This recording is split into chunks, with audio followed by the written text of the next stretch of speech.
तो कैसे हो दोस्तों। मैं आशा करता हूँ शानदार तरीके से आप लोग अपनी लाइफ को एंजॉय कर रहे हो, अपनी सेहत, फैमिली और पढ़ाई का ध्यान काफी अच्छे से रख रहे हो। ये आप में से एक बच्चे के द्वारा ये कोटेशन सेंड की गई थी, काफी प्यारी लगी पर्सनली मुझे। बोला गया है दुनिया का सबसे अच्छा गहना है परिश्रम और सबसे अच्छा जीवन साथी है आत्मविश्वास। अगर ये दोनों एक साथ किसी भी इंसान के पास में आ जाए तो उस इंसान को इस धरती पर कोई सक्सेस होने से रोक ही नहीं सकता। अगर आप लोगों ने एक बार अपनी जिंदगी में एक ऐसा अपना माइंड सेट कर लिया कि हाँ आप लोगों को कुछ भी अचीव कर सकते हैं अपनी मेहनत के बेस पर, अपने परिश्रम के बेस पर, तो आप लोग हमेशा किसी भी चीज को एक तरीके से अचीव करने के लिए किसी भी हद तक मेहनत करने के लिए तैयार हो जाओगे।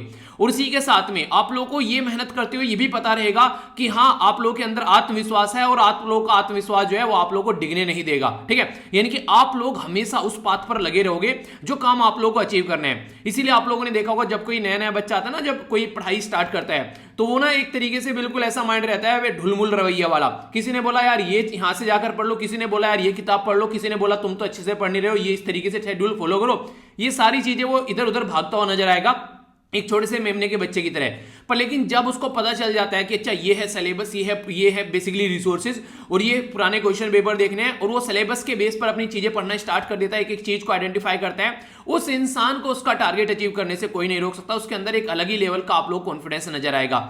तो यार हमेशा ना जिंदगी में एक बात कहते हैं ना कि आप लोग पहले एक बार कुएं में कूदने से पहले एक बार चेक तो कर लो कि गहरा कितना है। ठीक है, तो इसी तरीके से पहले एक बार किसी भी एग्जाम की तैयारी करने से पहले पुराने क्वेश्चन पेपर, इसी के साथ में आप लोग उसका सिलेबस सामने रखिए और उससे चीजों को स्टार्ट कीजिए, तो काफी कुछ आप लोग को एक तरीके से स्टेबिलिटी माइंड में नजर आएगी और काम करना आप लोग स्टार्ट कीजिएगा।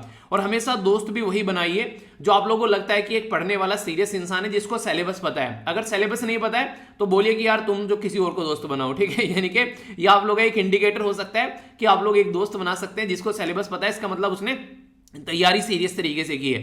तो ये कुछ बातें हैं, बाकी शानदार आज का ये लेक्चर रहेगा। आज जो है एडिटोरियल थोड़े कम है, मैक्सिमम मतलब कम क्या एक दो ही एडिटोरियल ढंग का है, बाकी का अफगानिस्तान के ऊपर दे रखे हैं मैक्सिमम फिर से, और कोविड-19 के ऊपर दे रखे हैं। तो मुझे लग रहा है आज मैं थोड़ा सा आप लोगों को डिफरेंट तरीके से लेक्चर डिलीवर करने वाला हूं। You will enjoy this lecture. और कई सारे बच्चे बोल भी रहे थे कि सर थोड़ा सा इस तरीके से लेक्चर को कर दिया करो अब, क्योंकि प्रीलिम्स पास में आ रहा है।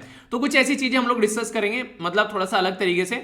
आज जानने को काफी कुछ आप लोगों को मिलने वाला है। You will enjoy the lecture. और बाकी अगर आप लोगों को लगता है पीडीएफ आप लोगों को डाउनलोड करनी है तो आप लोग टेलीग्राम से जाकर डाउनलोड करना।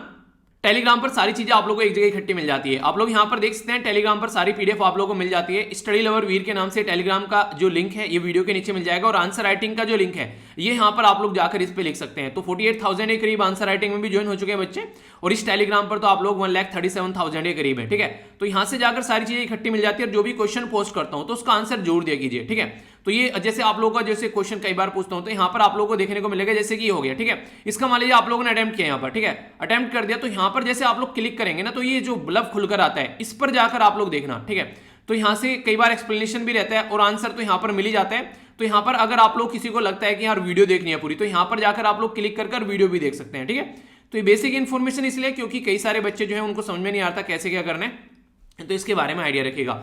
आइए आगे चलते हैं। काफी प्यारी एक न्यूज है यहाँ पर जो बात की जा रही है आने वाले टाइम में एनडीए। एनडीए क्या होता है, इसको बोलते हैं नेशनल डिफेंस एकेडमी। तो एनडीए के अंदर आज की डेट में बेसिकली हमारी कंट्री में वुमेन यानी कि जो महिलाएं उनको भी अलाउ कर दिया गया है। तो इसके चलते यहाँ पर ये काफी इंपॉर्टेंट न्यूज बन गई है, और इसी के चलते यहाँ पर कुछ और बातें की जा रही है। ये है बेसिकली सोर्स सर्विस कमीशन और परमानेंट कमीशन के बारे में। तो अगर आप लोगों को पता है आज की डेट में हमारी कंट्री में अगर डिफेंस में आप लोगों को जाना है तो कई सारे तरीके होते हैं, उसके बारे में आप लोगों से बात करूंगा। सबसे पहले तो जैसे मान लीजिए आप लोगों को सोर्स सर्विस कमीशन में जाना है, तो सोर्स सर्विस कमीशन कितने साल का होता है नॉर्मली अगर देखा जाए तो सोर्स सर्विस कमीशन को नॉर्मली आप लोग बोलते हैं कि लगभग 10 साल तो आप लोग ये कंपलसरी होते हैं सोर्स सर्विस कमीशन में, जब आप लोगों का बेसिकली उसमें ज्वाइनिंग होती है। उसके बाद में 4 साल एक्स्ट्रा आप लोगों को मैक्सिमम मिल सकते हैं, यानी कि मोटे मोटे तौर पर बोला जाए तो 14 साल तक की जॉब आप लोगों को देखने को मिलेगी सोर्स सर्विस कमीशन में। पर लेकिन अगर परमानेंट कमीशन में जाएंगे तो यहाँ पर 20 साल तो कंपलसरी होते हैं। आप लोगों ने देखा होगा ना कि यहाँ रिटायरमेंट हो गया ना, तो 20 साल तो यार जॉब करनी ही करनी पड़ेगी। 20 साल के बाद में नॉर्मली आप लोगों ने आर्मी के अंदर देखा होगा कि पेंशन वगैरह क्रिएट हो जाती है, तो ये वाला फंडा यहाँ से निकल कर आता है। तो 20 साल तो आप लोग करनी है। बाकी मैक्सिमम आप लोग की जो भी एज होती है, जो पर्टिकुलर पोस्ट पर आप लोग जाते हैं, तो उसके हिसाब से जो मैक्सिमम एज होगी वहां पर रिटायरमेंट की, रिटायर होकर प्रॉपर वे में पर्टिकुलर पर्सन आएगा। तो ये आप लोगों को देखने को मिलेगा परमानेंट कमीशन के अंदर। तो जो लड़कियां थी उनको अब तक शॉर्ट सर्विस कमीशन में ही अलाउ किया गया था, उनको परमानेंट कमीशन में अलाउ नहीं किया गया था।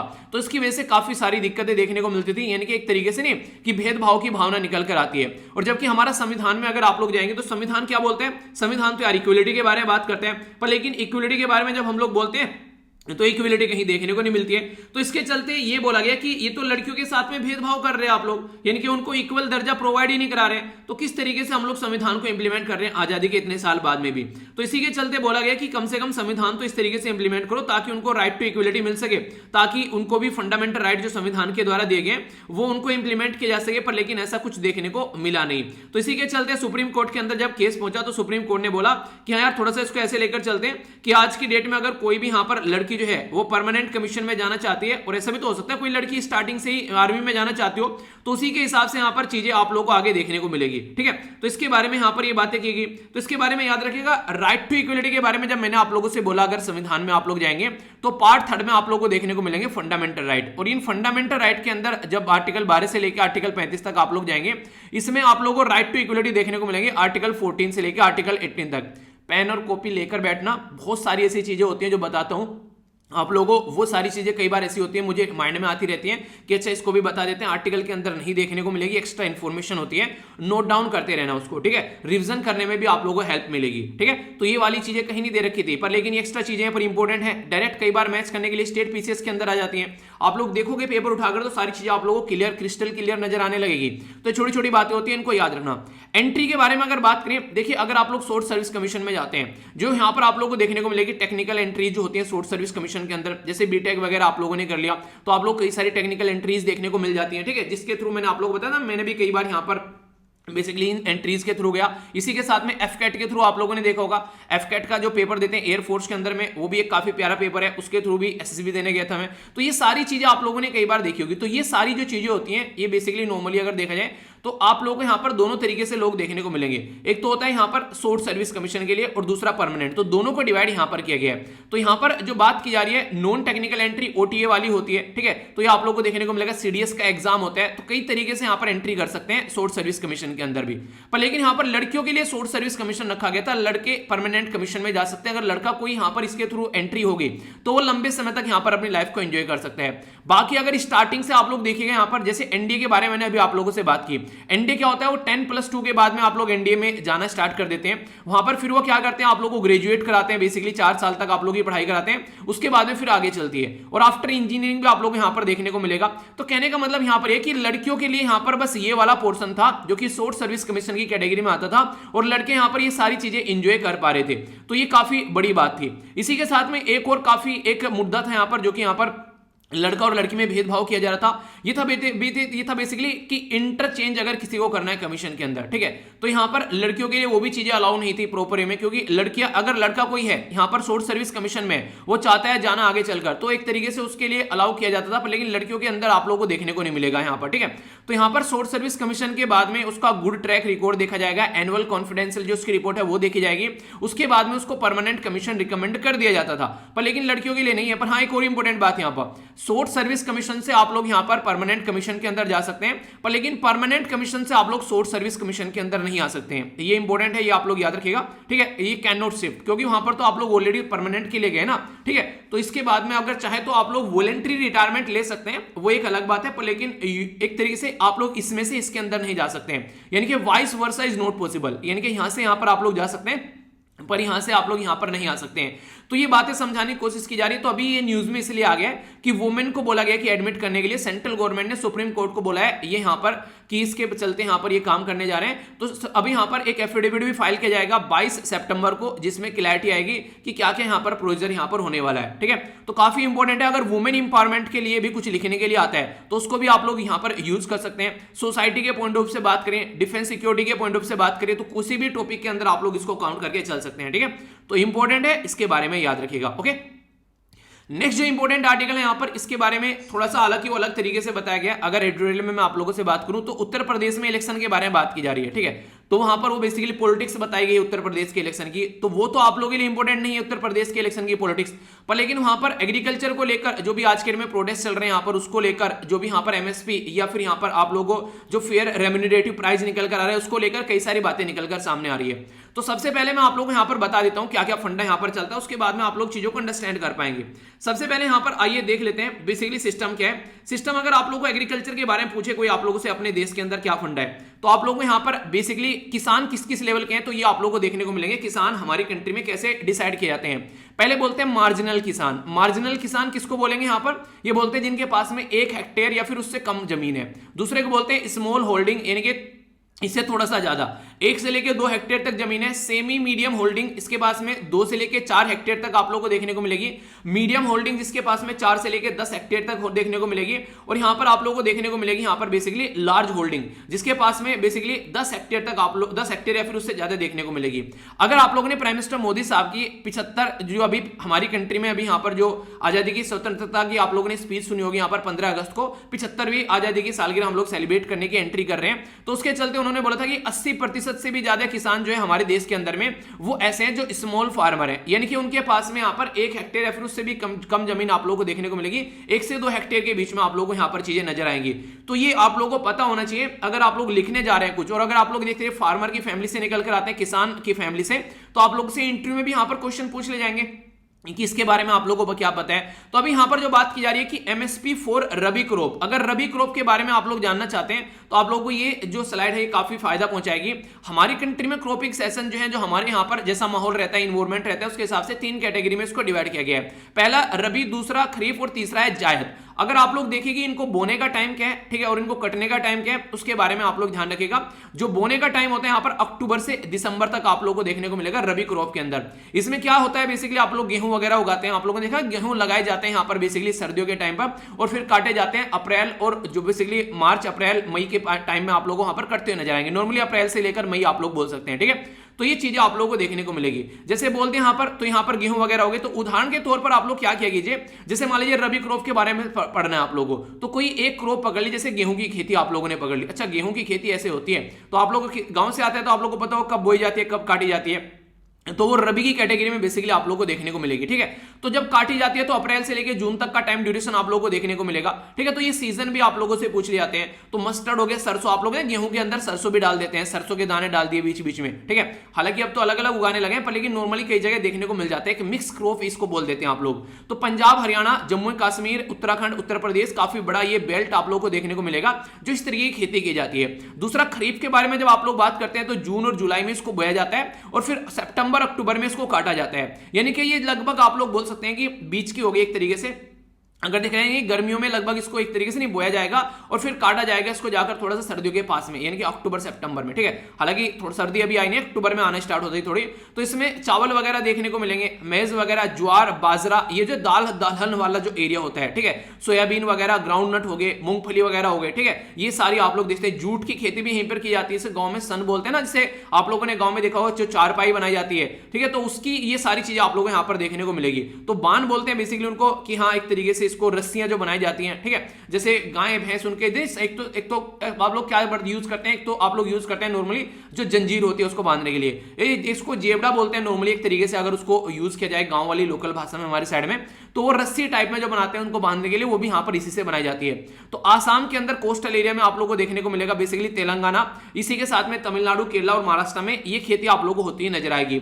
जायद की जो क्रॉप होती है वो आप लोगों को देखने को मिलेगी यहां पर, ये मार्च से लेकर जुलाई तक बोई जाती है। और इसी के साथ में यहां पर बेसिकली काटने का जो टाइम रहेगा यहां पर, ये तो हो गया इसका जो बेसिकली बोने का टाइम, ठीक है।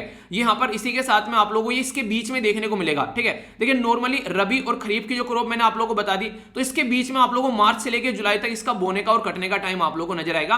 यानी कि ये दो खेती जो होती है इसके बीच में जायद आ जाती है। नॉर्मली मेन है यहां पर रबी और खरीफ, ये याद रखिएगा, ठीक है। ये सीजनल फ्रूट वगैरह हो गए, वेजिटेबल वगैरह हो गए, तो मोस्ट ऑफ नॉर्दर्न इंडिया और नॉर्थ वेस्टर्न स्टेट में जो भी आप लोगों को देखने को मिलेंगे ये वाली खेती की जाती है। तो अभी हम लोग यहां पर एमएसपी के बारे में बात करें, तो इसके बारे में आप लोगों के लिए इंपॉर्टेंट क्वेश्चन जो यूपीएससी में पूछा जा चुका है, ये पूछा गया था कि एमएसपी का जो प्राइस है वो किसके द्वारा रिकमेंड किया जाता है। तो ये प्रीलिम्स का क्वेश्चन है, अगर आप लोग पुराने पेपर उठाकर देख रहे होंगे तो पता होगा आप लोगों को इसके बारे में। अभी थोड़ा इसके बारे में डिटेल में डिस्कस कर लेते हैं। आप लोग कोई कंफ्यूजन नहीं देखने को मिलेगा। एक बॉडी है जिसको बोलते हैं यहां पर commission for agriculture cost and price, CACP आप लोग बोलते हैं। तो CACP जो है यहां पर ये बेसिकली रिकमेंड करता है, क्या रिकमेंड करता है, दो चीजें याद रखिएगा। एक तो MSP डिसाइड करता है यहां पर। तो हमारी कंट्री में 23 के करीब अभी क्रॉप ऐसे हैं जिनका MSP मतलब मिनिमम सपोर्ट प्राइस, यानी कि कम से कम इतना तो भाव मार्केट में मिलना ही चाहिए ताकि किसानों की लागत निकल जाए। अगर इतना भी नहीं दे रहे तो फिर क्या मतलब रह गया फिर, ठीक है। तो इसलिए किसानों को कम से कम एक मिनिमम सपोर्ट प्राइस मिलना चाहिए, ठीक है, ये आप लोग बोल सकते हैं, ठीक है। यानी कि आप लोग बोले ना किसी को कि आप लोग अगर फर्स्ट आए, सेकंड आए, थर्ड आए तो ये देंगे, पर लेकिन अगर आप लोगों ने ओलंपिक खेला भी है तो कम से कम आप लोगों को इतना तो मिलेगा कि आप लोग आगे की तैयारी कर सको। तो ये वाली तो वो मिनिमम सपोर्ट प्राइस हो गया। तो ओलंपिक के जो प्लेयर हैं उनके लिए क्या मिनिमम सपोर्ट, मतलब मिनिमम सपोर्ट होना चाहिए यहाँ पर कम से कम। आप लोग बताइए यस या फिर नो, ठीक है। कैसा रहेगा ये अभी एकदम दिमाग में आ गया ऐसे उदाहरण भी कई बार आ जाते हैं पढ़ाते पढ़ाते, ठीक है। तो इसलिए मुझे लग रहा था यार ओलंपिक के जो जीत कर आ रहे हैं उनको तो काफी कुछ दिया जा रहा है, पर लेकिन जो 4th 5th पर आ रहे हैं उनको मतलब एक तरीके से बिल्कुल इग्नोर किया जा रहा था, ठीक है। तो वो इतनी हिम्मत कर वहां तक गए, तो सपोर्ट मिलना चाहिए थोड़ा सा उनको भी अच्छे लेवल का, खासकर स्टेट गवर्नमेंट जहां जहां से वो निकल कर आ रहे हैं वो सपोर्ट प्रोवाइड करा दे, पर लेकिन कुछ ऐसा ज्यादा देखने को मिला नहीं। चलिए जो भी है आगे बात करते हैं। यहाँ पर दो तरीके से आप लोगों को देखने को मिलेंगे, कंफ्यूज मत हो जाना कि ये दो क्या है। पहला तो है यहाँ पर जैसे कि जो मिनिमम सपोर्ट प्राइस जो है वो प्रोवाइड कराया जाता है। तो हमारी कंट्री में 23 ऐसी जो फसल है जिनको ये प्रोवाइड कराया जाता है। दूसरा है फेयर एंड रेम्यूनरेटिव प्राइस, जिसको FRP आप लोग बोलते हैं। ये बेसिकली गन्ने के लिए प्रोवाइड कराया जाता है। तो दोनों में कंफ्यूजन आप लोगों को नहीं होगा, डिटेल में डिस्कस करूंगा। अभी अगर बात करते हैं यहाँ पर CACP के बारे में, तो यहाँ पर ये किस मिनिस्ट्री के अंडर में आता है, तो ministry of agriculture and farmer welfare के अंडर आप लोगों को देखने को मिलेगा। इंपॉर्टेंट है, याद रखिएगा। और दोनों की रिकमेंडेशन, चाहे गन्ने वाले के लिए बात कर लीजिए चाहे MSP के लिए बात कर लीजिए, वो यही देता है। इसको बेसिकली इस मिनिस्ट्री के अंडर में डाला गया और ये बनाया गया था 1965 में। पर लेकिन इंपॉर्टेंट बात यहां पर ये है जो याद रखने वाली, ये भाई साहब बोल देगा एडवाइजरी बॉडी है, ये एक ऐसी बॉडी नहीं है कि इसकी माननी ही माननी पड़ेगी। यानी कि एडवाइस दे देगा कि ऐसा कर लो, आप लोगों के लिए फायदेमंद होगा, एडवाइस देकर निकल जाएगा। ये बिल्कुल मेरी तरीके से है, ठीक है। मैं आप लोगों को एडवाइस देता हूं और मैं आप लोगों को एडवाइस देकर हट जाता हूं, फिर उसके बाद में आप लोगों के ऊपर डिपेंड रहता है कि आप लोगों को इंप्लीमेंट करनी है या फिर नहीं करनी है। जैसे मैंने बोला कि आंसर राइटिंग करते रहिए, लगभग 30 मिनट जाएंगे अगर आप लोग आंसर अभी लिखना भी स्टार्ट कर रहे हैं। जो अभी देखिए, अभी जिसने स्टडी स्टार्ट की है वो तो आंसर राइटिंग मत कीजिए, ठीक है, अभी जिसने बिल्कुल स्टडी स्टार्ट की है। पर लेकिन जो लंबे समय से आंसर राइटिंग किए हुए आ रहा है, अगर एक आंसर लिखने में आप लोगों को 15 मिनट लग रही है तो मुझे नहीं लगता है कि आप लोग इसको छोड़िए। आप लोग आंसर राइटिंग 15 मिनट कर लीजिए, 15 मिनट तो आप लोग इधर उधर भी वेस्ट कर दोगे। बाकी के जो बच गए आप लोगों के पास में 23 घंटे 45 मिनट, उनको आप लोग यूज कर लीजिए सोने खाने पीने में, जो भी आप लोग करने हैं। तो आंसर राइटिंग बहुत इंपॉर्टेंट रोल प्ले करेगी अगर रियलिटी में आप लोग इसको नहीं छोड़ेगा, ठीक है। पर लेकिन जो पहली बार अभी तैयारी कर अभी करने बैठा है, जो अभी नहीं नया नया अभी पौधा निकल कर आया है, वो अभी आंसर राइटिंग नहीं करे, वो बेसिक कॉन्सेप्ट क्लियर करे। जैसे आप लोग पढ़ते रहोगे डे बाय डे में आप लोग ये बेसिक कॉन्सेप्ट जो है वो डेवलप होते चले जाएंगे। तो ये चीजें आप लोग याद रखिए। तो मेरा एडवाइजरी नेचर है यहाँ पर, ये बेसिकली रिकमेंड, ऐसा नहीं है कि एक बाइंडिंग हो गया आप लोगों के ऊपर कि नहीं ये करोगे तो करोगे, वरना आप लोगों को बेसिकली यहाँ पर मैं इस चैनल पर लेक्चर नहीं देखने दूंगा, वो हो गया बाइंडिंग नेचर, ठीक है। तो एडवाइजरी रहता है, तो मैं रिकमेंडेशन दे सकता हूं यार ऐसा कर लो, ये पढ़ लो, पहले एनसीईआरटी कवर कर लो, बेसिक इंफॉर्मेशन, स्टार्टिंग में नोट्स बनाने तैयार मत करो, ठीक है। ये सारी चीजें मैं आप लोगों को बताता हूं बेसिकली। तो ये एक तरीके का एडवाइजरी नेचर हो गया, ठीक है। जैसे एडवाइस करने के लिए अगर आप लोग देखिए यहां पर मैंने कितनी सारी वीडियो यहां पर डाला रखी है, तो ये सारी जो वीडियो है यहां पर एक तरीके से क्या हो गई, ये सारी एडवाइजरी नेचर की होगी। तैयारी कैसे करनी है, ऑप्शनल कैसे चुनना है, टाइम टेबल कैसे बनाना है, ये सारी क्या होगी, एडवाइजरी नेचर ही तो हो गया। ये मैं आप लोगों को बोल थोड़ी रहा हूं कि ये करना है, मैंने वीडियो बना दी कि एडवाइजरी नेचर की ऐसे ऐसे लिखना भाई साहब, सीसेट ऐसे कवर कर लेना, गूगल मैप ऐसे यूज कर लेना। तो ये सारा एडवाइस है एक तरीके से, कोई ऐसा नहीं है बाइंडिंग होगी आप लोगों के ऊपर। तो यही वाली चीजें आप लोग यहां पर देखने को मिलेगी कि ये भी एक एडवाइजरी है। तो याद रख लेना कि मेरे से कंपेयर कर लेना इसको, एग्जाम में जब बैठोगे याद आ जाएगा कि अच्छा सर ने ऐसा बोला था कि हाँ कि commission for agriculture cost and price तो मैं ही हूं, बस एडवाइस देता हूं, ठीक है, भूलोगे नहीं आप लोग। ओके, आगे बात करते हैं। अभी अगर बात करें यहाँ पर सबसे पहले बात करेंगे किस किस बेसिकली क्रॉप के लिए यहाँ पर आज की डेट में हम लोग क्या कर रहे हैं, हम लोग प्रोवाइड करा रहे हैं यहाँ पर, ये बोलते हैं बेसिकली मिनिमम सपोर्ट प्राइस। तो यहाँ पर जो सीरियल्स वगैरह आप लोगों को देखने को मिलेंगे, जैसे पेड़ी हो गया, व्हीट हो गया, बार्ले हो गया, ज्वार हो गया, बाजरा हो गया, मेज हो गया, रागी हो गया, तो 7 क्रॉप तो सीरियल्स में देखने को मिलेगी। पल्सिस दालें, दाल के अंदर बात करेंगे तो ग्राम्स हो गया, अरहर हो गया, तोरी की दाल से मूंग की दाल, उड़द, ये ठीक है, लेंटिल, ठीक है। तो इसी के साथ में आप लोगों को देखने को मिलेंगे यहाँ पर, तो इसी के साथ में ऑयल सीड, जैसे क्या सरसों का तेल निकालते हैं, जिससे आप लोग सरसों में से तेल निकाल ले, तो ऑयल सीड की कैटेगरी में आते हैं। मूंगफली का हो गया, ठीक है, रेपसीड हो गया, मस्टर्ड हो गया, सोयाबीन हो गया, सनफ्लावर हो गया, सूरजमुखी का तेल, ठीक है। तो ये सीसम वगैरह ये सारे आप लोग को इसके अंदर आ जाएंगे। कमर्शियल क्रॉप कैसी है, जिनको आप लोग उगाते हैं बेसिकली बेचने के लिए, जैसे कि रो कॉटन हो गया, रो जूट हो गया, इसी के साथ में यहाँ पर ये कोपरा, ठीक है। तो ये सारी आप लोग यहाँ पर देखने को मिलेगी कमर्शियल क्रॉप की कैटेगरी में। अब ये तो मैंने आप लोगों को बता दिया एमएसपी के बारे में। अब शुगर कैन के बारे में थोड़ा सा एक्स्ट्रा हम लोग जानेंगे, इंपॉर्टेंट इंपॉर्टेंट क्वेश्चन बन सकता है। उत्तर प्रदेश के इलेक्शन भी आ रहे हैं, अगर उत्तर प्रदेश के किसी एग्जाम की तैयारी आप लोग कर रहे हैं वहां पर भी आप लोगों से पूछा जा सकता है, क्योंकि काफी बड़ा राज्य हो जाता है गन्ना उत्पादन के पॉइंट ऑफ व्यू से। अब फेयर एंड रेम्यूनरेटिव प्राइस के बारे में अगर मैं आप लोगों से बात करूं, कौन सी कमेटी थी जिसके द्वारा सबसे पहले इसको रिकमेंडेशन किया गया, तो ये थी यहां पर रंगराजन कमेटी। ठीक है, तो रंगराजन कमेटी याद रखिएगा। फेयर एंड रेम्यूनरेटिव प्राइस यहां से निकल कर आया शुगर कैन यानी कि गन्ने के लिए। क्या अकेला सेंटर डिसाइड करता है? नहीं भाई साहब, दोनों डिसाइड करेंगे। पहले तो सेंटर बता देगा कि ये होना चाहिए फेयर एंड रेम्यूनरेटिव प्राइस। जब सेंटर ने अपना बता दिया फिर तो राज्य के लिए वो बेस बन गया। अब राज्य अलग अलग अपने हिसाब से उसके ऊपर एक्स्ट्रा दे सकते हैं, अगर उनको लगता है उनके पास में ज्यादा पैसा है तो थोड़ा सा और एक्स्ट्रा दे सकते हैं, ये राज्य के ऊपर डिपेंड करेगा। अब यहाँ पर तो सेंटर कैसे करता है, तो सेंटर यहाँ पर basically fair and remunerative price उसके द्वारा डिसाइड किया जाता है। किसके द्वारा भी बताया ना मैंने, commission for agriculture cost and price decide करेगा, और यहां पर ये अनाउंस करेगा कौन, cabinet committee on economic affair, जो कि प्राइम मिनिस्टर ऑफ इंडिया के द्वारा चेयर की जाती है। तो ये इंपॉर्टेंट पॉइंट आप लोग याद रखना, इसके बारे में बिल्कुल मत भूलना, क्वेश्चन बन जाएगा डायरेक्ट। आगे अगर बात करें स्टेट, जब यहां पर सेंटर ने डिसाइड कर लिया कि ऐसा कुछ होने वाला है, अब यहां पर पिक्चर आ गई स्टेट के हाथ में, तो स्टेट क्या करेगा यहां पर, अब स्टेट डिसाइड करेगा। अब स्टेट क्या करेगा, जो भी यहां पर डिसाइड किया गया सेंटर के ऊपर उससे ऊपर ही करेगा स्टेट। तो स्टेट को बोलते हैं स्टेट एडवाइज प्राइस, यानी कि फेयर एंड रेम्यूनरेटिव प्राइस बोलते हैं हम लोग किसके लिए, बोलते हैं सेंटर के लिए, स्टेट के लिए बोलते हैं यहाँ पर स्टेट बेसिकली एडवाइज्ड प्राइस। ठीक है, तो दोनों में डिफरेंस याद रखिएगा कि हमेशा जो स्टेट एडवाइज जो प्राइस है वो बड़ा रहेगा हमेशा किससे, जो सेंटर का जो फेयर एंड रेम्यूनरेटिव प्राइस रहता है। यानी कि इसने तो बेस दे दिया, अब अलग अलग राज्य कितना देना चाहते हैं इसके ऊपर वो अपने आप दे सकते हैं। ठीक है, इंपॉर्टेंट है। अगर टॉप शुगर कैन प्रोड्यूसिंग राज्य के बारे में आप लोगों से कोई पूछ ले तो याद रखना, भूलना बिल्कुल नहीं है, उत्तर प्रदेश, महाराष्ट्र, कर्नाटक, तमिलनाडु और बिहार। तो 5 राज्य हैं जहां सबसे ज्यादा गन्ना प्रोड्यूस किया जाता है। तो उत्तर प्रदेश टॉप पर है और महाराष्ट्र दूसरे नंबर पर है। ठीक है, तो ये याद रखिएगा। इंडिया सेकंड लार्जेस्ट गन्ना प्रोड्यूस करता है ब्राजील के बाद में, ये इंपॉर्टेंट है। बाकी गुड़, जैगरीज वगैरह, ये खंडसिरी, ये मोलेसेस आप लोगों को देखने को मिलेगी। ये आप लोग देखिए, जैसे गुड़ होता है नॉर्मली, इसकी बहन होती है शक्कर, इसमें से निकाल के ले जाती है। देखिए सबसे प्योर चीज जो होती है ना बिल्कुल गन्ने से अगर कोई खानी है तो होता है गुड़, दूसरे नंबर पर शक्कर बोल सकते हैं, तीसरे नंबर पर आप लोगों को देखने को मिलेगा यहां पर इसको बोलते हैं खंडसिरी, बेसिकली खंड बोलते हैं। ये जितना ब्राउन प्राइस है उतना ही ज्यादा अच्छा है, जितना व्हाइट होता चला जाता है उतना ही ज्यादा केमिकल मिलते हैं, उतना ही ज्यादा आप लोगों को बर्बाद करता हुआ वो नजर आएगा। तो गुड़ और शक्कर ये आप लोग काफी ब्राउन देखने को मिलेंगे, नॉर्मली इसका भी नाम शक्कर ही रख देते हैं। वनिया की एक तरीके से रिबोक ना सही, रिबूक ही सही, तो ये सबसे ज्यादा खतरनाक है, इससे तो जितनी रिस्टेंट बना के रखो उतना ज्यादा अच्छा है। ये भी एक बार को आप लोग खा सकते हो पर लेकिन सबसे बेस्ट ये है अपनी लाइफ में अगर पार्ट बनाना है तो। ठीक है, तो ये इंपॉर्टेंट है जिसके बारे में आप लोग याद रखिएगा, कई बार क्वेश्चन बन जाते हैं। और ये मोलेसिस है, इसके बारे में तो पूछा भी गया था आप लोगों से, अगर प्रीलिम्स के क्वेश्चन पेपर आप लोगों ने एनालाइज किए होंगे तो मोलेसिस के बारे में ऑलरेडी पूछा जा चुका है आप लोगों से। ठीक है, तो सीरम टाइप में आप लोगों को देखने को मिलेगा। ये सारे बाई प्रोडक्ट हैं। अब बाई प्रोडक्ट किस तरीके से आप लोग बोल सकते हैं, जैसे आज की डेट में क्रूड ऑयल बाहर से खरीद कर लेकर आते हैं ना, उसमें से हम लोग डीजल निकालते हैं, पेट्रोल निकालते हैं, मिट्टी का तेल निकालते हैं, ग्लिसरीन निकालते हैं, तो अलग अलग प्रोडक्ट बेचे जाते हैं। तो ये क्या हो गए, पेट्रोलियम प्रोडक्ट हो गए। इसी तरीके से ये शुगर कैन के प्रोडक्ट हो गए सारे। ठीक है, तो गन्ने से ये प्रोडक्ट निकाले जाते हैं, तो ये इंपॉर्टेंट हो जाता है। अब यहां पर जैसे गन्ना लेकर आप लोग मिल के अंदर जाते हैं तो मिल वाले को भी कुछ ना कुछ यहां पर फायदा होना चाहिए उससे, तो बहुत सारा फायदा होता है। अब गवर्नमेंट भी उसको सपोर्ट प्रोवाइड कराती है, कई बार गवर्नमेंट बोलते देती है प्राइस बढ़ा दो, अब प्राइस तो मिल वाले को देना पड़ेगा, अपने घर से थोड़ी ना देगा वो। तो इसी के चलते scheme for extending financial assistant to sugar cane undertakings. ठीक है, तो यहां पर जो शुगर कैन के जो मिल है उनके लिए सपोर्ट प्रोवाइड कराई जाती है, ताकि वो ये जो पैसा इन्होंने बढ़ाया है अभी यहां पर फेयर एंड रेम्यूनरेटिव प्राइस या फिर एमएसपी, वो यहां पर गन्ना के किसानों तक पहुंच सके। तो ये देखने को मिलेगा। इसी के साथ में national policy on biofuel, biofuel आज के डेट में बनाने की बात की जा रही है कि गन्ने से हम लोग क्या निकालेंगे।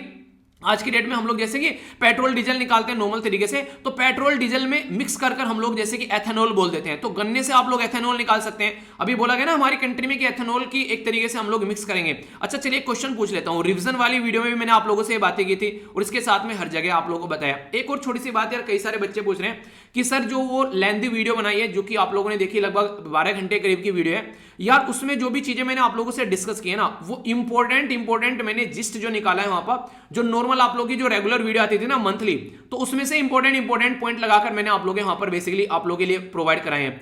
नॉर्मल जो वीडियो थी अगर 2-2 घंटे की आप लोग देखते तो वो 25 घंटे की लगभग बैठ रही थी, तो 25 घंटों को मैंने हाफ में कन्वर्ट कर दिया है। ठीक है, तो वो आप लोगों के लिए क्या होगी, वो एक तरीके से आप लोगों के लिए पूरा साल का इंपॉर्टेंट करंट अफेयर हो गया। पर लेकिन पीडीएफ जो है वो आप लोग वही फॉलो कीजिए जो मंथली मैंने आप लोगों को प्रोवाइड करा रखी है, क्योंकि उसमें थोड़ी सी एक्स्ट्रा चीजें रहेंगी। ठीक है, एक वो नहीं कहते कि जिस्ट होता है, ये तो न्यूक्लियस बना दिया मैंने आप लोगों के लिए 12 घंटे 12 महीने के। ठीक है, पर लेकिन जब रिवीजन करने बैठो तो थोड़ा सा एक्स्ट्रा पढ़ लो यार, क्योंकि वो जो मैंने आप लोगों को मंथली जो पीडीएफ प्रोवाइड करा रखी है, जो कंबाइन प्रोवाइड करा रखी है, जो हम लोग डिस्कस करते हैं, वो आप लोग मेरे हिसाब से पढ़ना चाहिए, क्योंकि उसमें बहुत सारी चीजें एक्स्ट्रा भी मिल जाएंगी, तो उससे आप लोगों को बेसिकली पढ़ना चाहिए, ठीक है, क्योंकि उसमें बहुत सारी चीजें रहेंगी, आप लोगों की बहुत सारी एक्स्ट्रा चीजें उसके अंदर आप लोगों को देखने को मिलेंगी, तो इसलिए वो वाली आप लोग देखिए, इसको बेसिकली आप लोग रिवीजन के लिए यदि कुछ नहीं बचाई तो एक तरीके से उन्हें कहते हैं कि डूबते को तिनके का सहारा वाली बात होगी, तो वो वीडियो ऐसी है, उसको उस तरीके से आप लोग देखिए।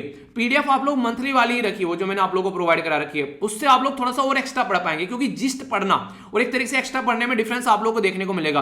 वो तो उनके लिए बेसिकली होती है कि हाँ जिसने कभी कुछ पढ़ाई नहीं है कि यार चलो करंट अफेयर कुछ तो समझ में आएगा, तो एग्जाम में बैठ के कंफर्टेबल फील करेंगे और क्वेश्चन फंस भी गए सारे लगभग वहीं से, तो एक अलग बात है। पर लेकिन अगर आप लोगों को पढ़ना है थोड़ा सा और, तो मंथली वाली ही पढ़ो जो मैंने आप लोगों को प्रोवाइड करा रखी है, ठीक है, उससे आप लोग थोड़ा सा एक्स्ट्रा पढ़ पाओगे। तो कई सारे बच्चे रेगुलर मेल कर रहे हैं सर 12 महीने वाले की प्रोवाइड करा दो, तो मंथली पढ़ लीजिए, वो सारा उसका 12 महीने के अलावा भी और एक्स्ट्रा भी उसमें काफी कुछ आप लोगों को मिल जाएगा। तो छोटी सी इन्फॉर्मेशन जो कई सारे बच्चे पूछ रहे हैं, तो ये आप लोग उनके साथ में शेयर कर देना। रेगुलर इसके बारे में मेल आ रहे हैं और कमेंट आ रहे हैं, ठीक है, तो कई दिनों से सोच रहा हूँ बताऊंगा, जब पढ़ाने बैठता हूँ तो मैं अलग ही माहौल में पहुंच जाता हूँ, भूल जाता हूँ ये भी तो कई बार चीजें होती हैं, तो इसके बारे में थोड़ा सा आइडिया आप लोग रखते हैं, इंपॉर्टेंट क्वेश्चन बन जाए तो कंफ्यूज आप लोगों को नहीं होना है। नेक्स्ट इंपॉर्टेंट आर्टिकल जो निकल कर आ रहा है, सुप्रीम कोर्ट के द्वारा बोल दिया गया कि डोर टू डोर जो वैक्सीन आप लोग प्रोवाइड करा रहे हैं ना, उसको बोल दिया कि ये सही नहीं है, उसको बेसिकली मना कर दिया, ठीक है, रिजेक्ट कर दिया डोर टू डोर वैक्सीन। तो यहां पर आप लोगों को देखने को मिलेगा जो बेंच होती है वो यहां पर बेसिकली इनके द्वारा हेड की जा रही है, डीवाई चंद्रचूड़ साहब के द्वारा, ठीक है। तो इससे पूछा गया यहां पर ये सारी बातें कि एक तरीके से इसके बारे में कि ऐसा कुछ करना चाहिए क्या, जब यहां पर सुप्रीम कोर्ट के अंदर क्या होता है, जैसे मान लीजिए कोई पीआईएल गई, ठीक है, पब्लिक इंटरेस्ट लिटिगेशन बोलते हैं। अगर आप लोगों को पीआईएल के बारे में नहीं पता है तो पीआईएल बाई वी डालकर सर्च कीजिएगा, कहां से निकल कर आए, इसके ऊपर कई सारे क्वेश्चन पास में पूछे जा चुके हैं। मुझे ऐसा लग रहा है कई सारे बच्चों ने तो पॉलिटी के पीछे उन्हें के हाथ धोके पड़ गए हैं। कई सारे बच्चे रेगुलर वीडियो देख रहे हैं पॉलिटी की, तो जो भी लेक्चर देखते हैं उन्हें मैं बोलता है डन लिख दिया करो, तो इससे मुझे पता चलता रहता है। तो पॉलिटी के पुराने लेक्चर, जो एक पहला लेक्चर कोई दूसरा, मतलब एक स्टार्टिंग से कर दिए स्टार्ट, तो अभी 1 महीना बचा है। अगर डेली 4-4, 5-5 लेक्चर भी आप लोग देखना स्टार्ट करोगे ना, तो आराम से कोई आधा घंटे का लेक्चर है, कोई इस तरीके से कोई 20 मिनट का, कोई 28 मिनट का लेक्चर है, तो अगर आप लोग मान लीजिए बैठ गए आप लोगों ने 5-6 लेक्चर देख दिए, तो 6 लेक्चर देख दिए आप लोग लगभग 3 घंटे से कम लगेंगे, तो पॉलिटी आप लोग जल्दी निपटा डालोगे। जिसने नहीं पढ़ी है अब तक वो पढ़ लेना एक बार। और देखिए अगर फिलहाल आप लोग अगर यूपीएससी की तैयारी करने बैठ रहे हैं ना, तो आप लोग उसको बेसिकली देखिए, आप लोग फिलहाल अभी मेंस की तैयारी मत कीजिए, जो अभी स्टार्ट कर रहे हैं वो प्रीलिम्स को ध्यान में रखते हुए दीजिए, तो काफी कुछ आप लोग कवर कर पाएंगे जल्दी। एक ओवरव्यू तो आप लोग को मिल जाएगा। ये सोचिए कि हमको भी अभी पेपर देना है अक्टूबर के महीने में, ठीक है, तो इस तरीके से बैठे तो काफी कुछ आप लोग कवर करते हुए नजर आएंगे। तो ये भी एक तरीका होता है। बाकी जैसे ही प्रीलिम्स हो जाएगा उसके बाद में प्रॉपर स्टडी स्टार्ट कर देना आप लोग, तो ये आप लोग इंप्लीमेंट करके देखिए, आप लोगों को मजा आएगा ये काम करने में, काफी अच्छे से आप लोग चीजों को एंजॉय कर पाओगे, ठीक है। तो बेसिक इन्फॉर्मेशन इसके बारे में आप लोग याद रखना, कई बार बेसिकली कई सारे बच्चे इसके बारे में पूछते रहते हैं, तो मैं आप लोगों को ये न्यूज क्यों बता रहा हूं इसके बारे में सुनिएगा। यहां से आप लोग प्रीलिम्स के लिए क्वेश्चन बन सकते हैं। कई बार कॉन्स्टिट्यूशनल बेंच होती है, देखिए नॉर्मल अगर कोई केस आ गया, जैसे अभी आ गया कि आप लोग दवाई प्रोवाइड करा दो डोर टू डोर, एक नॉर्मल बेंच सुनेगी यहां पर इस केस को। पर लेकिन अगर संविधान के बारे में कोई बात करने लगे कि यार ये दिक्कत हो रही है, संविधान से रिलेटेड कोई केस आ गया कि इस आर्टिकल का हनन हो रहा है, आजकल में इस तरीके से दिक्कत देखने को मिल रही है, ठीक है, किसी के रिलीजन का हनन हो रहा है, फंडामेंटल राइट की कैटेगरी में नहीं आते, जैसे मैंने आप लोगों को बोला था अभी कि कोई भी ऐसा हो गया किसी के फंडामेंटल राइट का अगर हनन हो रहा है, तो उसके चलते आप लोग कैसे उसको लेकर चलोगे, तो उसके बारे में अगर आप लोगों से कोई पूछने लगे तो किस तरीके से आप लोग चीजों को बताओगे, तो उसके बारे में मैं आप लोगों से कुछ यहां पर बातें करने वाला हूं। इसके बारे में थोड़ा सा ध्यान से सुनिएगा। इसके बारे में क्वेश्चन आप लोगों से अलग अलग तरीके से 2-3 तरीके से पूछ ले आते हैं, तो सारी बातें मैं आप लोगों से यहां पर करूंगा। देखिए क्वेश्चन यहीं से बनेंगे सारे, बाहर से कोई क्वेश्चन नहीं आएगा। बस यहां पर यह कि क्वेश्चन की थोड़ी टोन पलट देता है। जैसे मैंने एनजीटी वाला क्वेश्चन आप लोगों से डिस्कस किया था, उसने क्या कर दिया, डायरेक्ट ना पूछकर आप लोगों से 3 स्टेटमेंट सही दे दी, एक गलत दे दी, बताइए कौन सी स्टेटमेंट है। लेकिन था तो सारा पढ़ाया हुआ ना, पढ़ाए से बाहर नहीं आएगा, रिविजन अगर आप लोग कर लेंगे। कॉन्स्टिट्यूशनल बेंच अगर बनानी है तो मिनिमम जज 5 रहेंगे। स्टेटमेंट के ऊपर क्वेश्चन देकर पूछा जा चुका है कि मिनिमम जज की संख्या कितनी होगी, अगर संविधान से रिलेटेड कोई मैटर डिस्कस करना है तो 5 रहेगी, 5 से नीचे नहीं रहेगी, ठीक है। इसी के साथ में अगर बात की जाए यहाँ पर, तो पर्पज क्या रहता है बेसिकली यहाँ पर कॉन्स्टिट्यूशन बेंच बनाने का, यहाँ पर ये रहता है कि कॉन्स्टिट्यूशन से रिलेटेड कोई भी मैटर है उसको डिस्कस करके उसके बारे में बातें की जा सके। अब तक हमारी कंट्री में सबसे ज्यादा जो जज की बेंच बनी थी वो थी 13 जजों की, और वो कौन सी थी, केशवानंद भारती का केस जब आया था, उसने बोला कि बेसिकली एक तरीके संविधान जो है उसकी एक बेसिक स्ट्रक्चर होनी चाहिए। ऐसा क्यों लगा, क्योंकि संविधान को पता चला पार्लियामेंट ने बिल्कुल उखाड़ कर रख दिया। इंदिरा गांधी जी ने किया यहाँ पर 75 से लेकर 77 तक का यहाँ पर इमरजेंसी लगाई, 76 में 42nd कॉन्स्टिट्यूशन अमेंडमेंट निकाल कर लेकर आई, पूरा एक मिनी कॉन्स्टिट्यूशन बना डाला, ठीक है। तो इसको मिनी कॉन्स्टिट्यूशन बोलते हैं क्योंकि बहुत कुछ चेंज कर डाला यहाँ पर। तो ऐसा ना हो फ्यूचर में कि सब कुछ ढांचे ही चेंज कर डाला कि आज से फंडामेंटल राइट जो है उनसे वो बेसिकली किसके नीचे रहेंगे, वो आज से फंडामेंटल राइट जो है फंडामेंटल ड्यूटीज के नीचे आ जाएंगे पता चला कुछ भी कर दिया डीपीएसपी के नीचे आ जाएंगे, इस तरीके से बोलना स्टार्ट कर दिया। तो यानी कि कुछ भी कर सकती है पार्लियामेंट अगर उसको इतना पावर देंगे, पर लेकिन सुप्रीम कोर्ट अगर चेक करता रहेगा तो ऐसा कुछ नहीं होगा। अगर बात करें यहां पर, ये तो हो गया। अगर यहां पर एक आर्टिकल है 143 में, हमेशा मैं आप लोगों को बोलता हूं ना 143, यानी कि नॉर्मली आप लोगों ने देखा होगा ये कोड भी यूज किया है, आई लव यू बोल देते हैं इसको, ठीक है, कि आई लव यू, आई यानी कि एक हो गया 1 4 लव और 3 हो गया यू, ठीक है। तो यहां पर प्रेसिडेंट क्या होता है, प्रेसिडेंट बेसिकली और सुप्रीम कोर्ट के बीच में जो प्यार है, तो एक दूसरे को आई लव यू बोलते हैं यहां पर। तो प्रेसिडेंट बेसिकली बोलता है सुप्रीम कोर्ट को आई लव यू यार, मुझे मेरी हेल्प कर दो, ठीक है। तो एक तरीके से हेल्प क्या कर दो, पब्लिक इंपोर्टेंस का कोई मैटर, उससे रिलेटेड कोई क्वेश्चन हो तो अंडरस्टैंड करने में यहां पर प्रेसिडेंट कोई ऐसा तो नहीं कि एक्सपर्ट रहेगा कॉन्स्टिट्यूशन का, तो सुप्रीम कोर्ट उसको एडवाइस करेगा। इसीलिए हमारी कंट्री में सारे काम जो होते हैं प्रेसिडेंट के नाम पर होते हैं। तो आर्टिकल 145 के बारे में याद रखिएगा, ये बात करता है कि हमारी कंट्री में अगर बात करें इसके बारे में, तो बेसिकली एटलीस्ट 5 जज होने चाहिए। कोई कॉन्स्टिट्यूशन से रिलेटेड कोई बेंच बनानी है, कॉन्स्टिट्यूशन का इंटरप्रिटेशन करना है, और ये काम कौन करेगा, चीफ जस्टिस ऑफ इंडिया के हाथ में रहता है। इसलिए कई बार बोलते हैं कि चीफ जस्टिस ऑफ इंडिया काफी पावरफुल पोस्ट है, और यार उनको इतनी पावर मत दो, क्योंकि वही डिसाइड करते हैं कौन सा मैटर कौन सी बेंच को जाना है। तो एक तरीके से एक बहुत ही ज्यादा लेवल की पावर हो जाती है, ठीक है। तो कई बार इसको क्रिटिसाइज भी किया जाता है। तो छोटी सी चीज है यार, इसके बारे में अगर क्वेश्चन बन जाए तो कंफ्यूज नहीं होना, आप लोगों के माइंड में क्लैरिटी होनी चाहिए, ठीक है।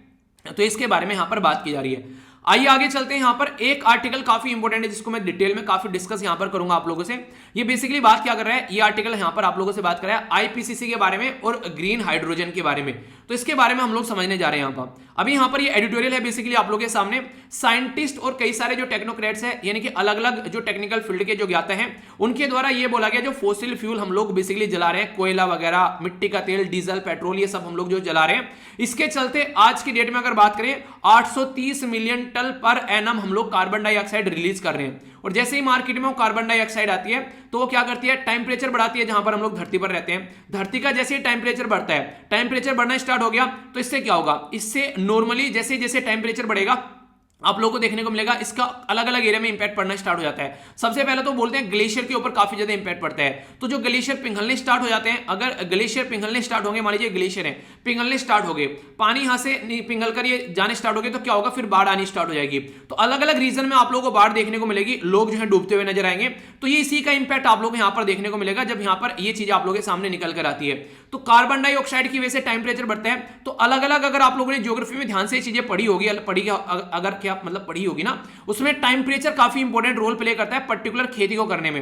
अभी मैंने आप लोगों को पढ़ाया ना यहाँ पर कि अलग अलग राज्य में अगर आप लोग जाएंगे अलग अलग खेती होती है, क्योंकि अलग अलग राज्य में आप लोगों को टेम्परेचर भी अलग देखने को मिलेगा। साउथ इंडिया के अंदर अगर आज के डेट में आप लोग जाते हैं तो साउथ इंडिया के अंदर आप लोगों को अलग तरीका क्रॉप पैटर्न देखने को मिलेगा, नॉर्थ इंडिया में अलग तरीका, और अगर जाएंगे नॉर्थ ईस्ट में तो आप लोगों को अलग तरीके का पैटर्न देखने को मिलेगा। तो ये किसकी वजह से, टेम्परेचर की वजह से, उसमें वहां पर एरिया में पानी की अवेलेबिलिटी की वजह से, उस पर्टिकुलर एरिया में अगर आप लोग देखेंगे तो वहां पर मिट्टी की कैसे है, उसकी बेसिकली कितनी उर्वरक शक्ति है उसके बेस पर, तो कई सारे फैक्टर होते हैं। टेम्परेचर भी एक बिग रोल प्ले करता है। तो खेती भी आप लोग की जो प्रोडक्टिविटी है वो कम होती नजर आएगी अगर टेम्परेचर उल्टा सीधा होगा। तो काफी इंपॉर्टेंट है यहाँ पर। अगर इस तरीके से ग्लोबल हीट होना स्टार्ट हो जाती है तो इंसानों को कई सारी जो इतनी स्किन की प्रॉब्लम होना स्टार्ट हो जाती है, इसके चलते भी दिक्कत आप लोगों को देखने को मिलेगी। तो इसको यहां पर रोकने की बात की जा रही है। तो इसी के चलते जो साइंटिस्ट के द्वारा भी स्टडी की गई है आईपीसीसी की, उसके बारे में आप लोगों से बात करूंगा। बोला गया कि 195 कंट्री के द्वारा भी सिग्नल दिया गया है कि काफी क्रूशियल इशू है यार, इसके ऊपर बात कर लो वरना लेट हो जाएगा। और स्पेशली एशिया के अंदर खासकर बेसिकली बात किया गया है। एशिया को बोला गया स्पेशली क्योंकि एशिया के अंदर आज के में सबसे ज्यादा पॉपुलेशन रहती है, खासकर चाइना और इंडिया सबसे ज्यादा पॉपुलस कंट्री है, सबसे ज्यादा यहां पर जनता देखने को मिलेगी। तो इसके लिए काफी इंपॉर्टेंट हो जाता है। तो क्यों ये इतनी बातें बोल रहे हैं, चिल्ला चिल्ला कर क्यों आर्टिकल आ रहे हैं अभी फिलहाल, अगर आप लोगों से कोई पूछने बैठ जाए कि आखिर इतने सारे आर्टिकल क्यों आ रहे हैं अभी फिलहाल, इसके बारे में देखिए बात की जा रही है यार। कॉन्फ्रेंस ऑफ पार्टी होने वाली है 26 कॉन्फ्रेंस ऑफ पार्टी जो होगी, उसके चलते यहां पर ये सारी चीजें आप लोगों को देखने को मिल रही हैं, ताकि आगे चलकर जो चीजें हैं वो यहां पर बेसिकली थोड़ी सी नॉर्मल होती नजर आए। यानी कहने का मतलब यहां पर ये कि यहां से पहले हम लोग डिसाइड कर लेंगे क्या क्या डिस्कस करना है इसके अंदर में। ग्लासगो में होगी नवंबर में, 1 नवंबर से लेकर 12 नवंबर तक, ताकि ग्रीन हाउस गैस और इन सबको कैसे खत्म करना है इसके बारे में ये बात करने वाले हैं यहां पर। वैसे अगर आप लोग यहां पर देखिए, मैंने अभी आप लोगों को यहां पर ये प्रोवाइड किया है टेलीग्राम के ऊपर, इसको जाकर अगर आप लोग देखोगे तो एक कॉन्फ्रेंस ऑफ पार्टी से रिलेटेड पूरी यहां पर आप लोगों को देखने को मिलेगी। ये एक पर्टिकुलर पीपीटी है, ठीक है। तो इसके बारे में आप लोग याद रखिएगा। इसको 1 मिनट यहां पर, ठीक है, टेलीग्राम से आप लोग जाकर डाउनलोड कर लीजिए अगर ऐसा कुछ भी होता है तो, पर लेकिन यहां पर भी आप लोग इसको देख लीजिए एक बार, ठीक है। तो ये कॉन्फ्रेंस ऑफ पार्टीज की कैटेगरी में आप लोग यहां पर देखने को मिलेगा, ठीक है। इसको 1 मिनट सेट कर देते हैं, ठीक है। अभी ये देखिए यहाँ पर, तो ये सारी इंपॉर्टेंट पॉइंट रहते हैं, मुझे याद आ गया एकदम, मैंने कहा ये तो मैंने टेलीग्राम पर प्रोवाइड करे थे, इसको भी थोड़ा सा बता देते हैं। कॉन्फ्रेंस ऑफ पार्टी आप लोगों को अलग अलग कैटेगरी में यहाँ पर नजर आएंगी, तो इसके चलते कॉन्फ्रेंस ऑफ पार्टी जो पहले वाली थी उसके बारे में याद रखेगा, पहली हुई थी बर्लिन जर्मनी के अंदर में। यहाँ पर फिर तीसरी इंपॉर्टेंट हो गई थी क्योटो प्रोटोकॉल, जिससे निकल कर आया, ठीक है। तो ये आप लोगों को देखने को मिलेगी यहाँ पर एक लीगली बाइंडिंग कंट्री का जो एमिशन था यहाँ पर ये निकल कर आया। फिर हमारी कंट्री में न्यू दिल्ली के अंदर देखने को मिली कॉन्फ्रेंस ऑफ पार्टी 8वें नंबर की, दिल्ली डिक्लेरेशन भी इसको बोला जाता है। कॉन्फ्रेंस ऑफ पार्टी यहाँ पर 21 पेरिस क्लाइमेट एग्रीमेंट, जिससे आप लोगों ने इंटरनेशनल सोलर अलायंस में निकल कर आया। यहां पर बोला गया था कि आप लोगों को यहां पर बेसिकली 2 डिग्री से नीचे टेंपरेचर रखने की कोशिश करनी है और 1.5 से नीचे तो रखना ही रखना है। 100 बिलियन का पैसा इकट्ठा करने की बात की गई थी 2020 तक का, हालांकि ये हुआ नहीं। अभी फिर इसके बाद में हुई कॉन्फ्रेंस ऑफ पार्टी 24, ये हुई यहाँ पर कोटवाइस पोलैंड के अंदर में, ठीक है। इसमें कई सारी बातें बोली गई पर लेकिन चीजें इंप्लीमेंट नहीं हुई। मैड्रिड के अंदर हुई थी लास्ट वाली कॉन्फ्रेंस ऑफ पार्टी 26, इसमें तो कुछ ढंग का रिजल्ट निकल कर ही नहीं आया। तो इसी के चलते अभी जो नेक्स्ट वाली होने वाली है 20 में हुई नहीं कोविड-19 के चलते, अब नेक्स्ट कॉन्फ्रेंस ऑफ पार्टी होगी 26, जिसके बारे में हम लोग यहां पर बात कर रहे हैं। तो उससे लोगों को काफी ज्यादा उम्मीद है, ठीक है। तो ये पर्टिकुलर आप लोग टेलीग्राम से जाकर इस तरीके की चीजें देखिए, आप लोगों को जो मुझे लगता है ना इंपॉर्टेंट चीजें हो जाती हैं, तो वहां पर कई बार पोस्ट कर देता हूं, तो इसके चलते इनको आप लोग रख लिया कीजिए रिवीजन के लिए, कई बार क्वेश्चन बन सकते हैं। तो कॉन्फ्रेंस ऑफ पार्टी 26 यहां से निकल कर आ गई, जिसके ऊपर काफी ज्यादा फोकस किया जा रहा है। तो इसी से पहले क्या हुआ यहां पर, इसके चलते यहां पर अभी इंटरनेशनल जो यहां पर आप लोग याद रखिएगा inter governmental panel on climate change, इसकी भी अभी रिसेंटली रिपोर्ट आ गई निकल कर। तो ये जो रिपोर्ट निकल कर आई है इसके यहां पर, ये भी इसके बारे में बात करें तो रिपोर्ट अपने आप नहीं आती है बेसिकली, कई सारी कंट्री मिलकर, कई सारे लोग मिलकर इनसे रिक्वेस्ट भी करते हैं कई बार कि ऐसा कुछ आप लोग करते रहो ताकि आप लोग जो है चीजों को समझ सकें लोग, ठीक है।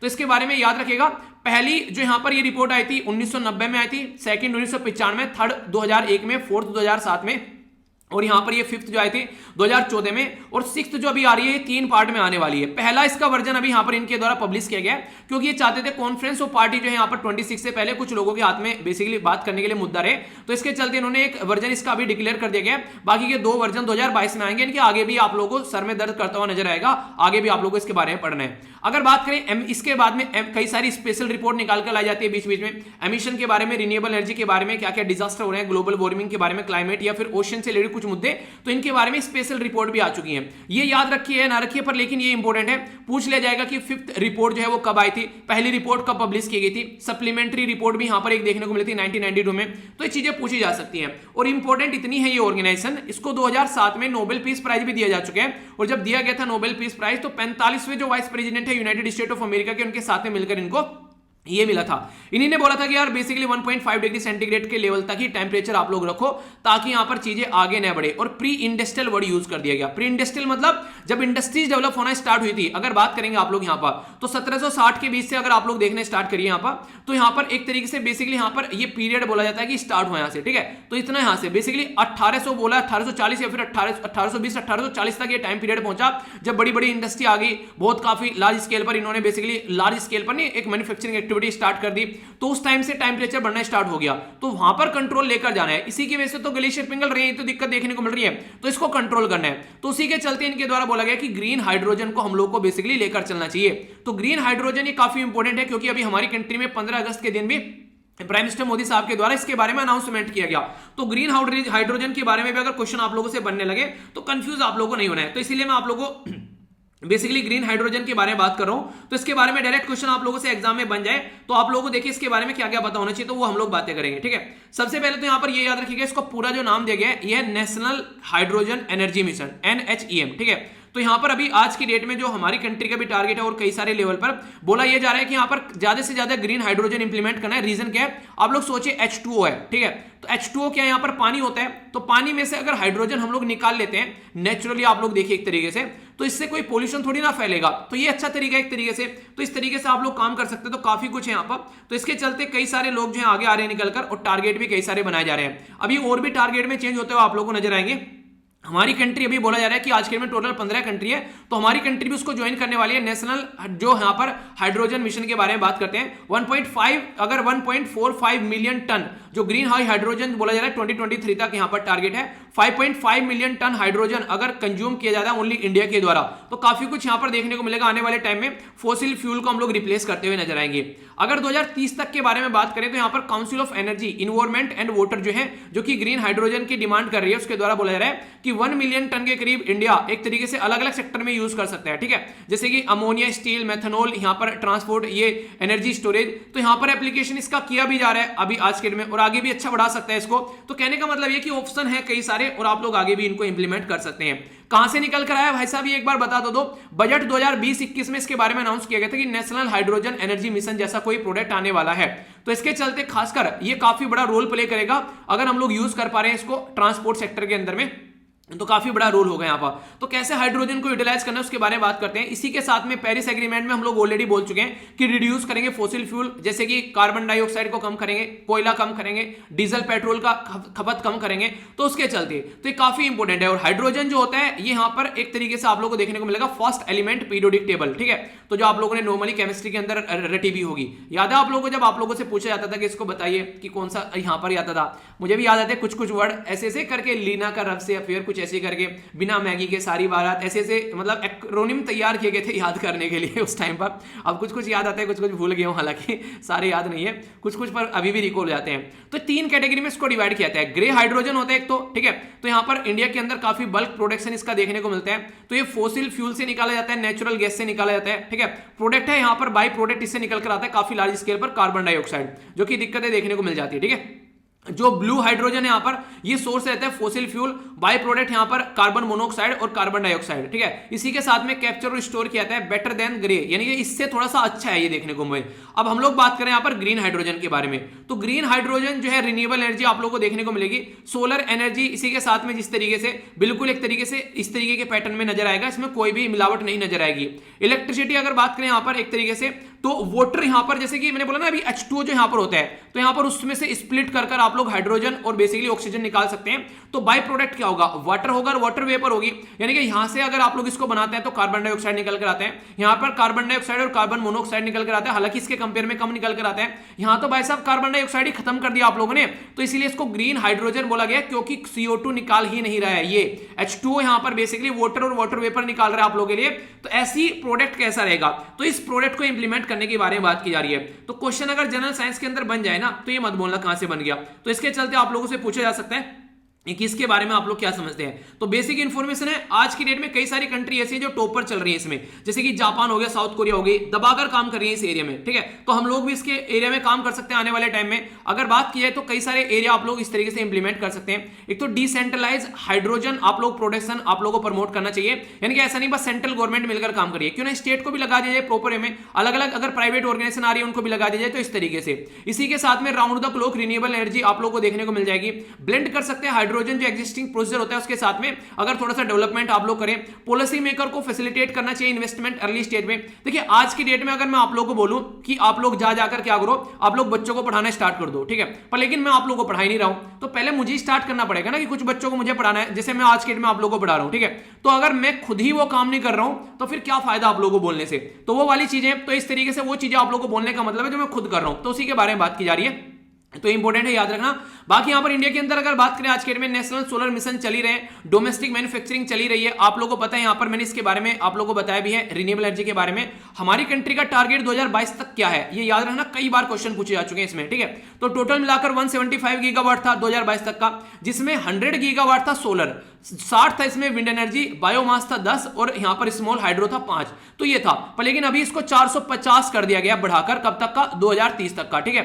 तो ये नया अभी आप लोगों के सामने रिकॉर्ड है, तो ये इंपॉर्टेंट है। यहां पर इसमें भी अलग अलग था कि छतों के ऊपर लगानी है सोलर पैनल, वो अलग अलग है, तो ये भी कई बार क्वेश्चन आप लोगों से पूछ लिया जाता है। तो अभी क्या है यहां पर, अगर चीजें आप लोग लेकर चलते हैं इस तरीके से, तो कई सारे फायदे देखने को मिलेंगे आगे। अगर देखिए आप लोग यहाँ पर कई सारी ऐसी रिपोर्ट आती रहती है, तो यहाँ पर ये बोला है कि आप लोगों को ये हाइड्रोजन जो है ग्रीन हाइड्रोजन यूज करना चाहिए, इसके ऊपर पूरा फोकस दिया गया है। और क्योंकि हमारी कंट्री में भी अनाउंस भी किया गया इसको लेकर, तो ये और बेसिक इन्फॉर्मेशन यहाँ पर बन जा रही है। तो मुझे नहीं लगता कि आप लोगों के माइंड में इसको लेकर अब कोई भी कंफ्यूजन होना चाहिए, बिल्कुल क्लैरिटी हो गई ना, तो क्वेश्चन इस तरीके से बन जाएंगे आप लोगों से। तो प्रीलिम्स मेन सबके लिए प्रॉपर वे में तैयारी करनी है आप लोगों को, ठीक है। तो ये बेसिक इन्फॉर्मेशन होगी इसके बारे में, ओके।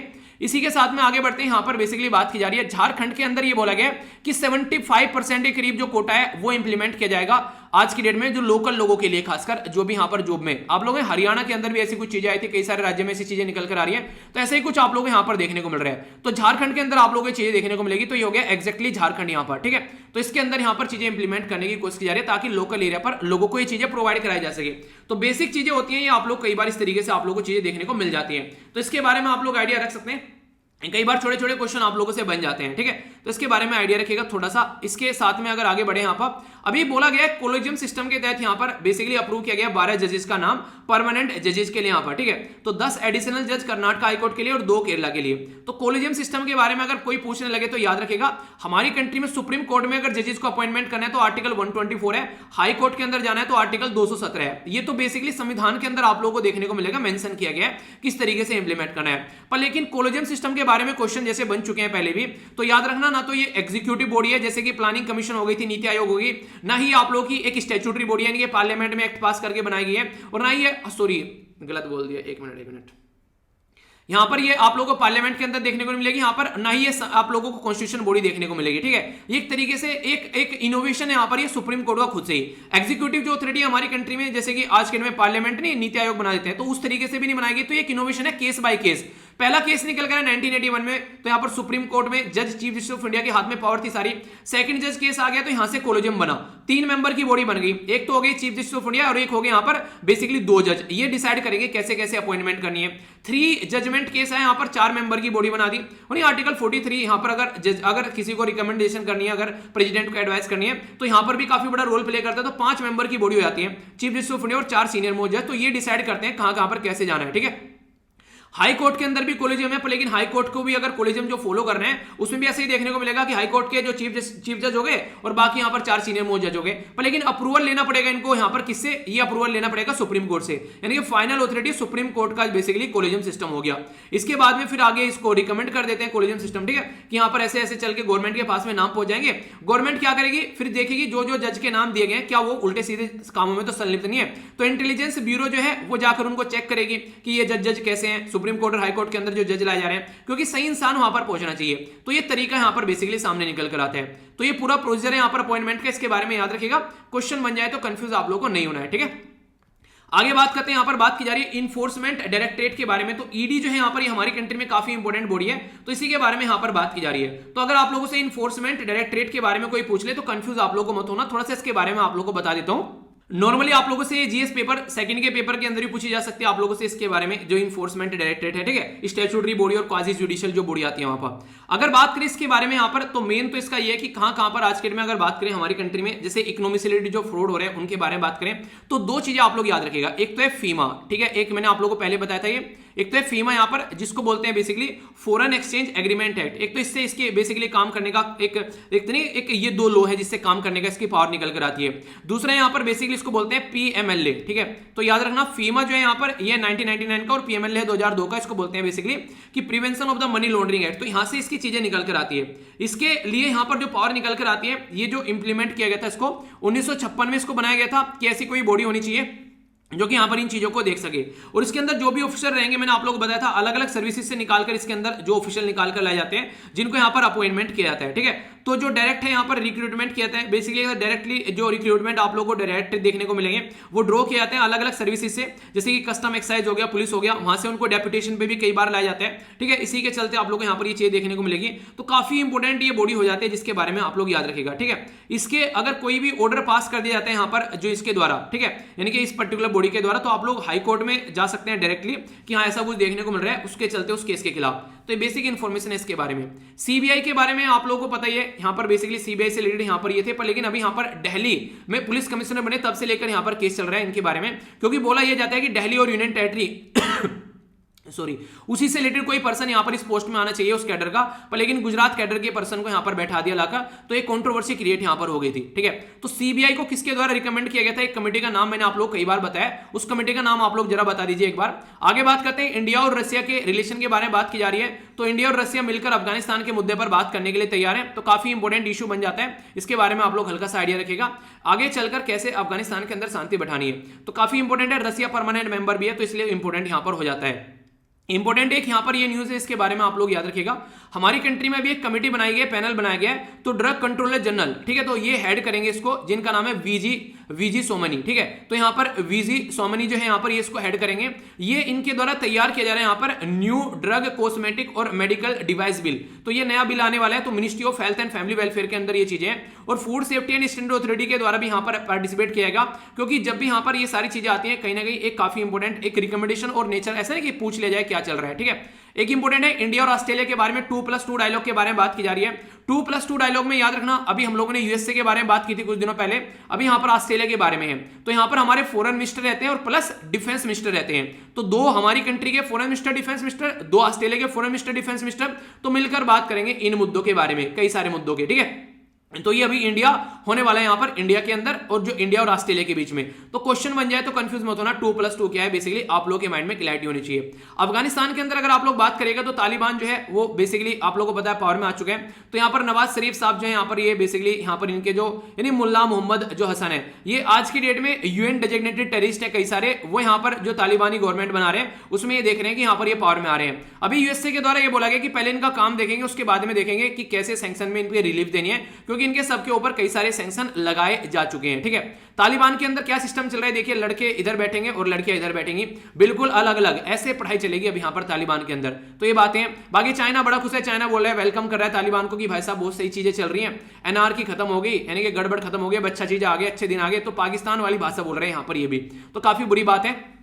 एक इंपॉर्टेंट जो मुद्दा है यहां पर, इसके बारे में आप लोगों से क्वेश्चन भी बन सकता है, इसको थोड़ा सा डिटेल में समझ लेते हैं, ईरान न्यूक्लियर डील के बारे में। तो ईरान न्यूक्लियर डील के बारे में आप लोगों को जो याद रखना है, इसको नाम जो दिया गया इसको पी, इसको बेसिकली ज्वाइंट कॉम्प्रिहेंसिव, इसको JPOA, ठीक है। तो ये याद रखिएगा, इसको नॉर्मल भाषा में हम लोग क्या बोलते हैं, ईरान न्यूक्लियर डील बोल देते हैं। चलिए आप लोग इसका नाम बताइए, JCPOA का आप लोग फुल फॉर्म अगर आप लोगों से पूछ लें तो इसके बारे में आप लोगों को पता होना चाहिए। ईरान न्यूक्लियर डील का ही दूसरा नाम है, पहले तो आप लोग ये याद रखिएगा।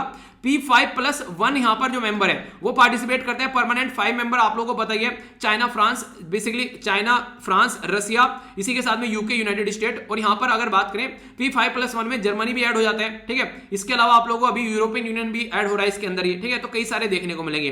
तो बराक ओबामा के द्वारा सोचा गया था कि ईरान के साथ में डील साइन कर लिया, चीजें नॉर्मल हो जाएगी, पर लेकिन डोनाल्ड ट्रंप ने आते इसमें रायता फैला दिया, डोनाल्ड ट्रंप इससे बाहर निकल गया, उसके चलते दिक्कत देखने को मिलती है, ठीक है। देखिए यहां पर अभी बात करें, जब डोनाल्ड ट्रंप बाहर निकले तो ये भी डिवाइड हो गए थे यहां पर, ठीक है। जो यूएसए ने जैसे विड्रॉ किया तो यहां पर E3 करके भी यहां पर एक ग्रुप बना था, उसके बारे में याद रखिएगा। जो E3 था इसमें फ्रांस, जर्मनी और यूके हो गए थे, ठीक है। इनके द्वारा बोला गया था कहीं ना कहीं जो यहां ना कि ईरान इसको सपोर्ट किया जाएगा, क्योंकि ईरान तो सारी चीजें फॉलो कर रहा था, पर लेकिन यहां पर यूएसए ने फॉलो नहीं की, यूएसए बाहर निकल गया तो ईरान की थोड़ी ना गलती है। तो इनके द्वारा एक पर्टिकुलर INSTEX भी बनाया गया, यानी कि यूएसए ने बोल दिया कि मेरे डॉलर आप लोग यूज नहीं करोगे। तो इनके द्वारा यहां पर instrument in support of trade exchange बनाया गया यहां पर, ताकि ट्रेड प्रोवर यहां पर ईरान के साथ में चीजों को जो इंप्लीमेंट किया सके। पर लेकिन आप लोगों को पता है यहां पर यूएसए ने काफी ज्यादा प्रेशर डाल दिया डोनाल्ड ट्रंप ने, तो ये सारी चीजें भी चल नहीं पाई। तो बेसिक चीजें जिनके बारे में आप लोग को बेसिकली क्वेश्चन पूछ ले तो याद रखिएगा, ठीक है। तो ये थी कुछ बेसिक इंफॉर्मेशन। एक क्वेश्चन है जिसका नाम आप लोग यहां पर देना है, यहां पर ये कुंचिकल फॉल जो है यहां पर कहां पर लोकेटेड है, तमिलनाडु, केरला, कर्नाटका या फिर उत्तराखंड। तो इसके बारे में आप लोगों को बताना है, कल इस क्वेश्चन का आंसर मैं आप लोगों को दे दूंगा, ठीक है। तो ये था टोटल आज का डिस्कशन। आई होप कि आप लोगों ने इसको एंजॉय किया होगा। कैसा रहा ये लेक्चर जरूर बताना, आप लोग लाइक या डिसलाइक कर इसको बता सकते हैं, और रेट जरूर किया कीजिए लेक्चर को अगर आप लोगों को पसंद आता है। तो नेक्स्ट लेक्चर में मिलता हूं, बड़ों को नमस्ते, छोटों को प्यार, छोटी सी लाइफ एंजॉय करो यार। तब तक के लिए जय हिंद।